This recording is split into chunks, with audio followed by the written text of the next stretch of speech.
Hello, and welcome to another update video on XRP. I'm here on the daily time frame for XRP.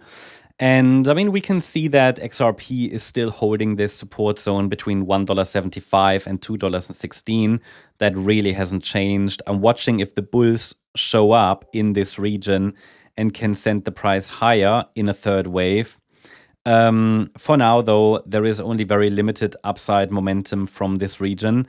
And I'm not convinced yet that the third wave has really started, all right? So we could easily get another low as I'm tracking it in more detail on the smaller time frame. I have to just be very, very clear here again.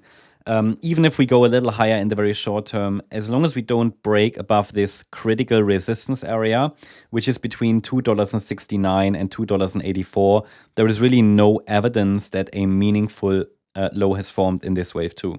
So just because I have a label here doesn't mean that the low has to be in. That would need to be confirmed further. Of course, I mean, this pullback is deep enough to consider it as a completed wave 2.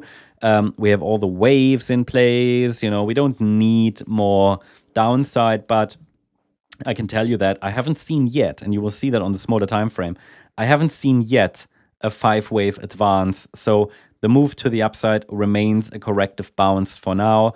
If the bulls show up here, then the next objective will be a break above 269 and 284. I will show you some, additional resistance levels on the smaller time frame, but let's be honest, until we break above 269 and 284, everything else is simply noise and doesn't really change the chart.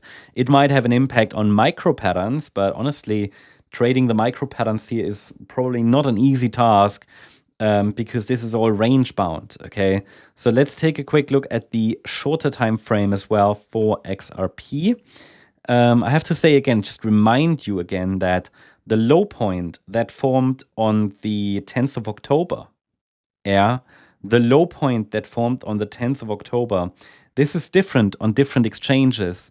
So the data is still very, very low quality here at the moment.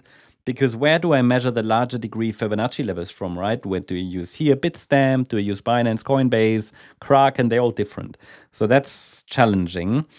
Yeah, that's just something to be aware of. So everything is kind of low confidence until we finally break above that critical resistance area. Now, in the very short term, you can see that we are tracking here a potential wave 2 as complete here on the 21st of November. But I also told you in previous updates that the move up is only a 3-wave move. I mean, this is technically, if we go into the microstructures, this is a 3-wave move up. So I label that, at least the likelihood is quite high that this is a W, X, Y, X, Z pattern. Now, what I don't know, the market will have to tell us, is whether the X wave extends. So W, X, Y, and then the X wave is a 3-wave move, but the pullback was also in 3 waves. So we're dealing with corrective patterns up and down. So the X wave could, of course, extend a bit, right? It could, of course, extend a bit. That means we have lower micro resistance, which is at $2.22. And if we break above it, it would probably simply extend the X wave. This X wave gives us a wider resistance area to watch. $2.32, $2.48, and $2.58 will then be the next resistance levels. But all of that is really only meaningful in the very, very short term. What really matters is, can the bulls take the price above 269 and 284? I've been highlighting this area since October, since we've broken below it. But so far, the bulls couldn't reclaim it. So I haven't got any bullish breakout signal yet. The risk is still high that we get another low. And if we do, $1.76 would be the next Fibonacci support level. That's the update on XRP. I hope you liked the update. If you did, please hit the like button, leave a comment, and subscribe. And if you really like the content, then please check out the channel membership. Also, I invite you to join us on X for additional charts, updates, news, and much more. You can find a lot of additional chart updates here. Thanks so much. Bye-bye.